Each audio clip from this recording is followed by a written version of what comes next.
Bien amigos, continuamos como siempre, como todos los miércoles, con invitados especiales. Hay un columnista que toca temas internacionales, que está una vez cada 15 días, que se llama el doctor José Pepe Bayardi, a quien le damos las buenas tardes. ¿Cómo te va, Pepe? Gracias por estar. Bien, bien, bien, Perdón, bien. ¿cómo le va, compañero Bayardi? Bien, lo más bien, Néstor. Espero que Bueno, ustedes me bien. alegro. En este veranillo, en cualquier momento, Yo ando de camisa por acá, en el por estudio. eso, yo también.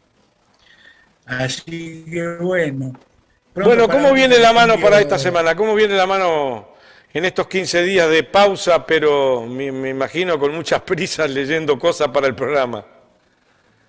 Bien, bien, bien, bien, bien. En realidad estamos tratando de preparar cosas que nos permitan intercambiar con la audiencia de Antares y que sirva para una reflexión que todos nos debemos en materia de política internacional y de política regional.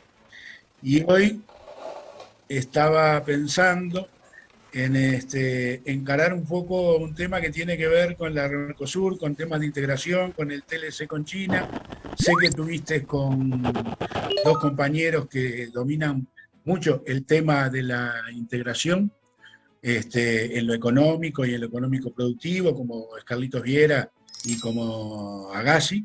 Y yo quería intercambiar contigo un poco lo que tiene que ver con la importancia política de la integración, la importancia de la integración desde el punto de vista político en un contexto complejo, en un contexto global. Pero bueno, la primera es una reflexión abierta que tiene que ver con la historia, ¿no? Nuestros, nuestros héroes de la primera independencia, aquellos que cualquier país de América Latina podría marcar como sus héroes de primera independencia, eran grandes integracionistas, con proyectos que podían no ser coincidentes, como el proyecto del federalismo artiguista y de la confederación, que fue un proyecto, en mi opinión, de los más de avanzada desde el punto de vista democrático en América Latina, o con proyectos centralistas, como fue el proyecto de Libertador Simón Bolívar en el norte de América del Sur. Esos grandes integracionistas que concibieron la posibilidad de construir estados grandes, grandes, efectivamente grandes, en realidad fueron traicionados en sus objetivos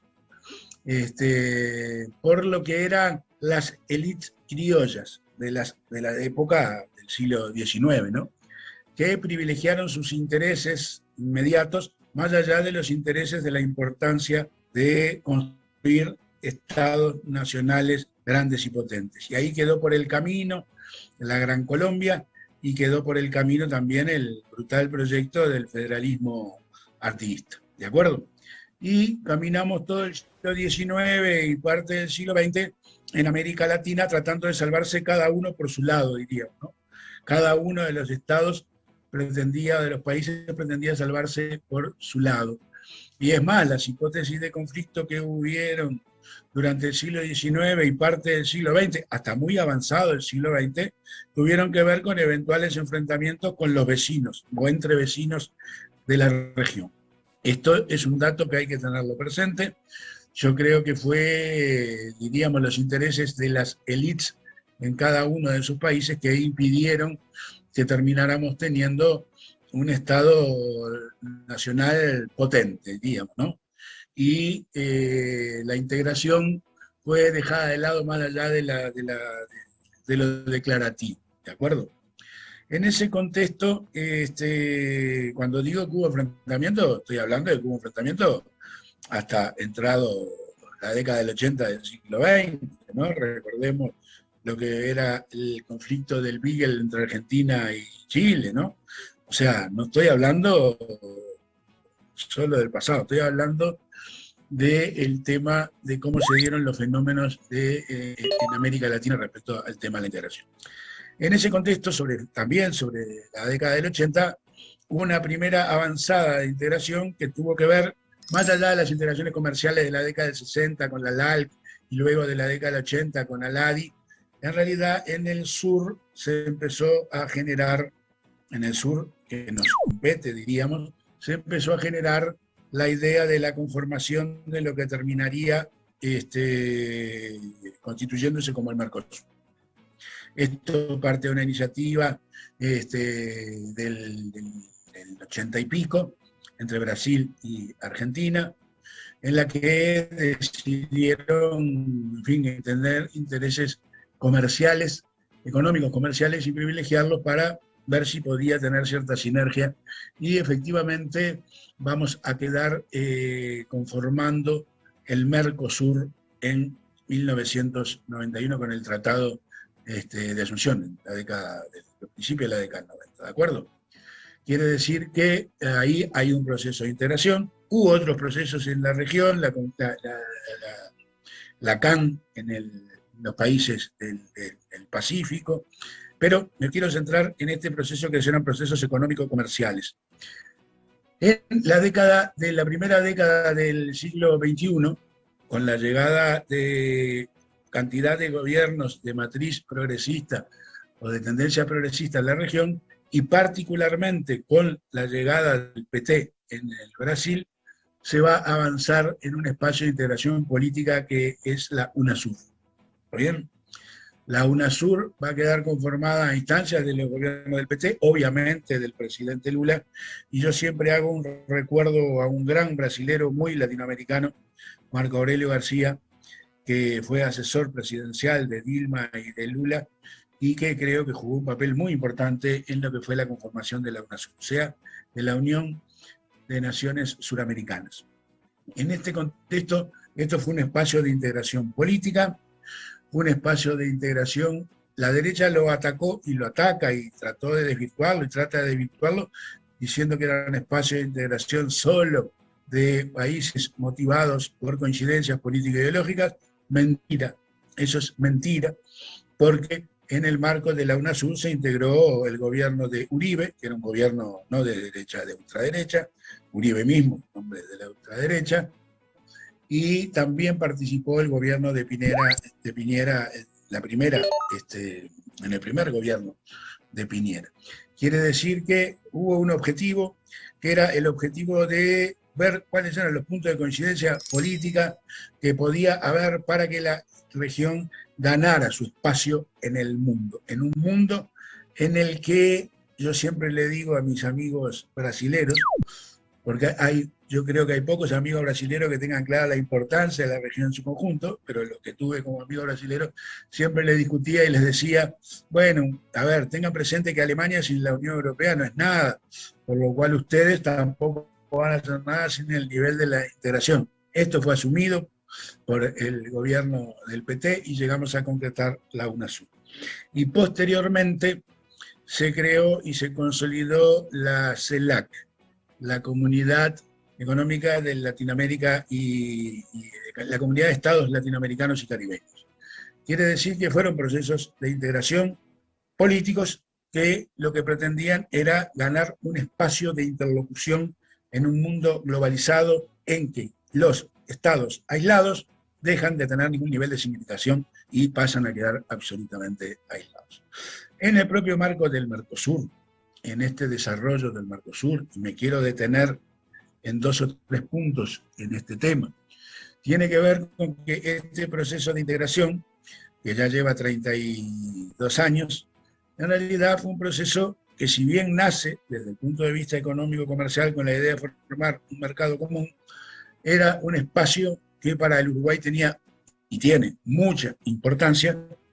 Recordemos las dimensiones que tienen los socios principales del Mercosur, y en ese sentido Uruguay ha jugado en términos históricos generales, que es un espacio importante desde el punto de vista económico en lo que tiene que ver particularmente con el empleo, en lo que es la capacidad de generar empleo en nuestra propia economía, aunque podía dar más y probablemente pudiera dar muchos. En ese sentido, hemos asistido a una reunión del Mercosur en la que ha estado un tema planteado, tema importante, que es un tema de tratado de libre comercio con China. para que se entienda mi posición. Yo a los títulos solo los leo.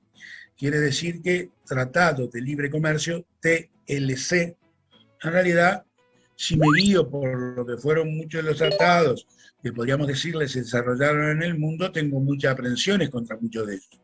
Pero en primera instancia no estoy en contra de los tratados por los títulos. En todo caso, me posicionaré con respecto al tratado en función de los contenidos que estos tratados tengan. El gobierno actual, el gobierno de Uruguay, ha hecho hasta el momento mucho discurso respecto al tema de los tratados de libre comercio. Todavía no se han concretado, recién se acaba de concretar, pero en el propio marco del Mercosur, el tratado con Singapur. Hace décadas que tenemos el tratado con la Unión Europea, y si bien la pelota está al lado de la Unión Europea, en realidad es un tratado, diríamos, que ha llevado mucho tiempo, y es un tratado que los europeos tienen bastantes contradicciones para terminar de aprobar. Ahora bien, cuando uno habla de tratados, nosotros en los gobiernos del Frente Amplio con China, las relaciones con China, con la República Popular China, vienen de 1988, pero en los gobiernos del Frente Amplio con China, en realidad llevamos adelante lo que se llamó una alianza estratégica. ¿También? Avanzamos en una alianza estratégica. Se planteó en 2016 el tema de un tratado de libre comercio, el tema que lo planteó Tabaré Vázquez con Xi Jinping en una visita que se hizo, y este tema después derivó en que hubiera un espacio de alianza estratégica con China, y China hoy es nuestro principal socio comercial, ¿de acuerdo? ¿Cuál es el punto acá en el que yo creo que tenemos que saber manejarnos equilibradamente bien? China es importante, el Mercosur es importante, entonces mal haríamos en pretender salvarnos solos en lo que tiene que ver con el tema de la integración, porque para nosotros el Mercosur tiene importancia, o sea, es un actor importante desde el punto de vista de nuestra economía, más allá de nuestra vecindad y más allá de los problemas que tiene. Sí. Una pequeña Diga. pregunta ahí en el medio. En el grado de importancia, ¿es más importante el Mercosur o el TLC con China? Solos. Bueno, a ver, ahí tenemos que ver. Hoy China es nuestro principal socio comercial, ¿está bien? Pero hay que ver, cuando uno lleva adelante los procesos de integración, en realidad, cuáles son los sectores beneficiados, cuál es el nivel de empleo que le aporta cada uno dentro de la economía. El Mercosur es, desde el punto de vista económico y desde el punto de vista del empleo, una punta importante para el Uruguay. Así que yo creo que lo que hay que tratar es de hacer compatibles los avances que se puedan ir logrando en cada uno de estos espacios. Y después acá, ¿por qué?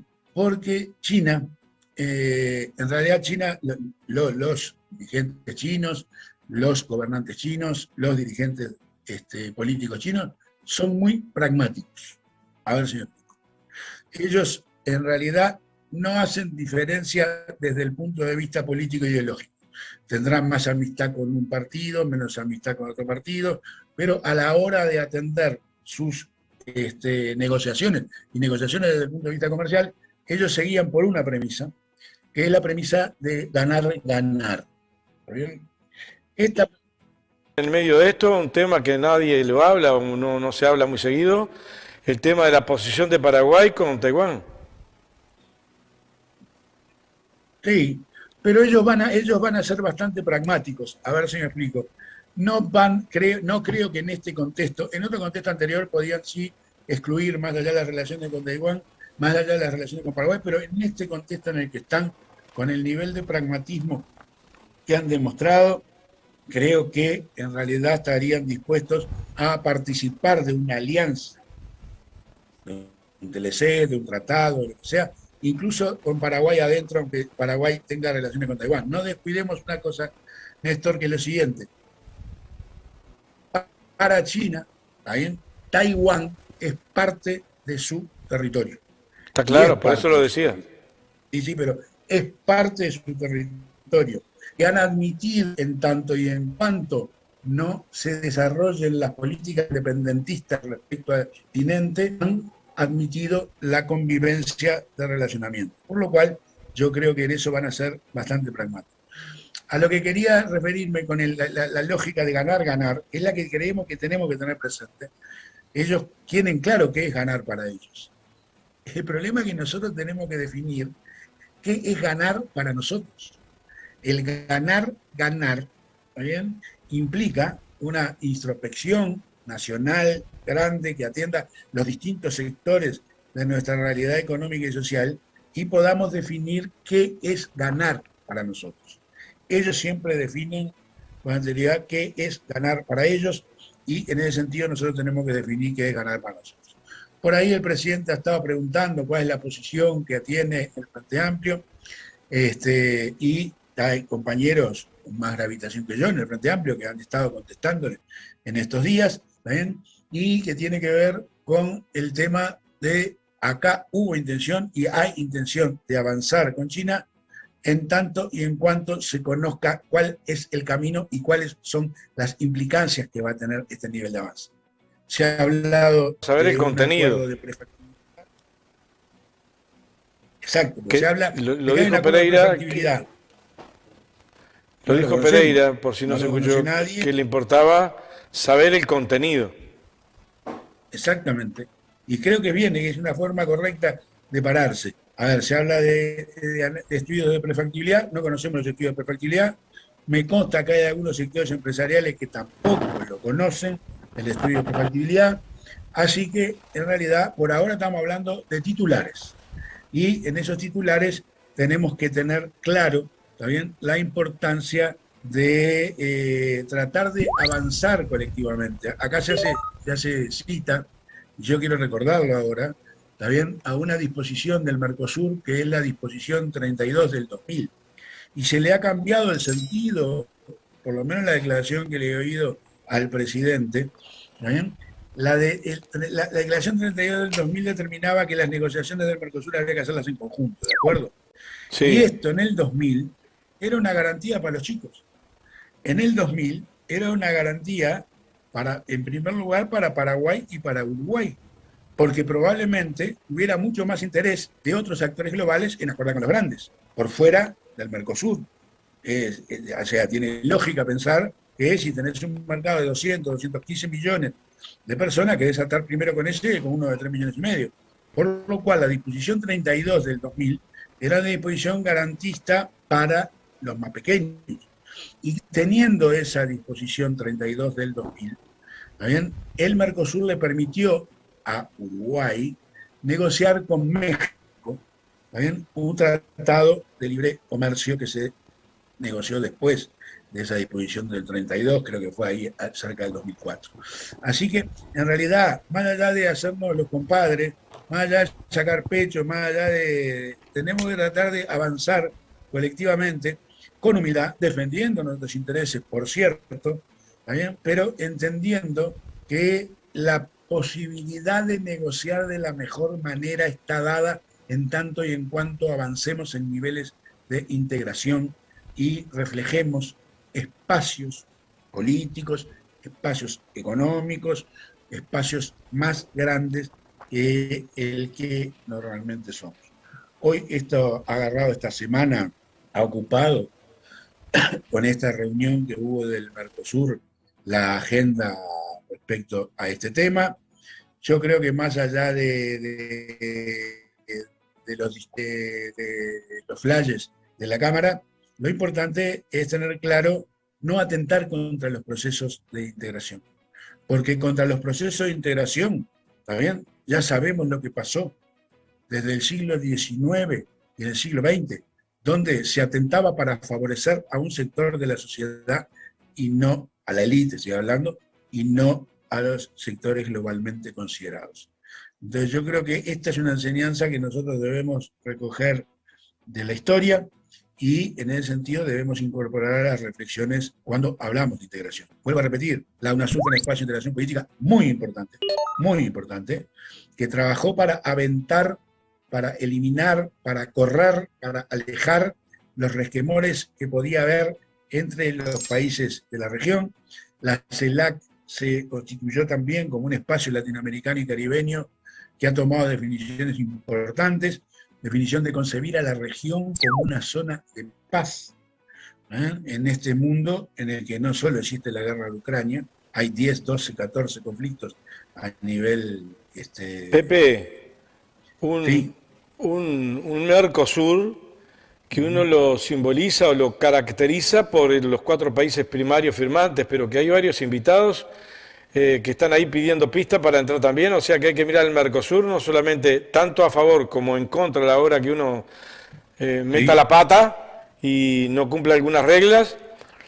No solo es alejarse de sí. Argentina, Brasil y Paraguay, sino marcar un precedente con otros países que están pidiendo ingreso. Hay muchos países que ya son socios o cercanos y hay otros que han solicitado ingresos y están en trámite de ingreso. Bolivia mismo está esperando, digamos, el respaldo o la anuencia, en este caso, del Senado brasilero para poder quedar integrado de pleno derecho, por lo cual, y además, mirá, pusiste un tema que no es para nada menor, para nadita menor. ¿Está bien? No daría para extendernos ahora, pero que no es para nada menor. Imaginémonos la importancia en el futuro del mundo y de la región, de terminar ampliando esos niveles de integración con las riquezas que la región tiene. ¿Está bien? Recordemos que si la energía de futuro, ¿está bien? Y la importancia de la tecnología de futuro se asocia al litio, ¿está bien? En la región hay un triángulo del litio, que está constituido por Bolivia, Argentina y Chile, ¿eh? Y ni hablar de las reservas energéticas. Yo siempre pensé durante los gobiernos nuestros, en realidad, porque no teníamos la capacidad de invertir algún par de miles de millones de dólares para no hacer un gasoducto que permitiera que repartiéramos, obviamente comprando, ¿no? No repartiéramos, que nos repartiéramos y pudiera distribuir el gas de Bolivia en la región, ¿no? Con sus reservas en la región. Entonces, creo que le ha faltado a la integración, desde el punto de vista económico, le ha faltado liderazgo para que la región pueda adquirir grados de independencia mayores y pueda ser un actor que se siente a la mesa de las negociaciones a nivel global con peso, ¿no? Siempre está aquello de qué se prefiere, si ser cola de león o cabeza de ratón, ¿no? Y en este mundo que está caracterizado por leones, por muchos leones, en realidad habría que avanzar a ser parte de león y no cabeza de ratón. Pero bueno. Perdóname, Pepe, me distraje exactamente un minuto porque lo controlé de mi distracción. Quedó una pata importante. Vos nombraste la parte de energía, las reservas energéticas. ¿Nombraste también el agua dulce? Bueno, ni hablar de las reservas de agua dulce. O sea, la región tiene un conjunto de riquezas que potencialmente no las tienen otras regiones del mundo. O por hoy, por lo menos en el actual grado de conocimiento que hay. Podemos hablar del agua, podemos hablar de la energía, podemos hablar del litio, podemos hablar de un conjunto de elementos que están en la agenda hoy, que están en la mira, ojo, que están en la mira de las grandes transnacionales y de grandes potencias mundiales, por lo cual también hay que tener una política de defensa común para defender los intereses estratégicos de la región. Es un tema que también hay que tenerlo incorporado, porque el mundo, en fin, yo creo y espero que el mundo avance, supere las épocas de la bipolaridad y de la unipolaridad y avance a la multipolaridad, y la región y América Latina tiene que ser un polo sentado a la mesa de conversaciones. Faltan liderazgos regionales. Creo que la elección de octubre en Brasil, por lo que Lula demostró en su pasaje por el gobierno de Brasil en relación al liderazgo regional, se transforma en importante, pero falta el crecimiento también de líderes y de liderazgos en otros países de la región que permitan que no se frustre 200 años después la integración para poder insertarnos en el mundo. Por eso es tan importante la acción que promueva el actual gobierno uruguayo en cuanto a ser muy criterioso para mantener la balanza de la convivencia regional, que es clave. Si yo miro todas estas cosas que estás diciendo, que uno la maneja, pero a veces cuando las recordás así en uno tiene que poner muchísima atención a la hora, porque las tentaciones pueden ser varias, pero la estrategia global, regional de futuro, no tengo dudas que es la que hay que cuidar. Hay que tener cuidado, Néstor, al hacer discurso para adentro, tratando de contemplar y ganar espacios adentro, ¿está bien? No afectar el relacionamiento hacia afuera. Esto exige prudencia, exige ponderación, exige equilibrio, porque si nos acostumbramos a que gobernar es estar diciendo cosas para algunos oídos adentro y no articular, diríamos, tener la capacidad de articular con mediano y largo plazo, creo que nos estamos equivocando. Pero bueno, veremos. Nos vamos. ¿Será hasta el miércoles dentro de 15 días? Dentro de 15 días veremos qué incorporamos para intercambiar contigo y con la audiencia de Andares. Tema más que importante, te agradezco el formato que lo presentaste desde el punto de vista regional, muy importante a la hora de decir TLC con Juanito o con Pedrito, pero estamos parados acá. Gracias. Sí, sí. Arriba, nos vemos. Amigos, vamos a una pequeña tanda y ya volvemos. Estamos en Andares.